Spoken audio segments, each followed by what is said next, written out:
guys, good morning. Welcome to I Tips and Treats channel. I am Miss I. Today, I will be sharing to you the number one soap that can make your skin whiten and brighten 10 times faster than any other leading soap. So this bleaching soap, guys.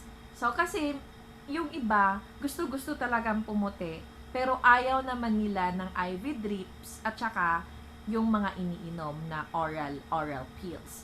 Well, okay lang naman yun. But I have a good news to you guys, sa mga takot dyan sa needle or kung ano pa man, this bleaching soap is very effective. I've been using this for 2 weeks. So na po sa mukha natin ngayon kasi kagigising lang natin. And hindi ko maipapakita sa inyo yung buong katawan ko talaga na binibleach. But in this video, I have something to show you na you will really see the difference in just 1 use. Kaya, check it out!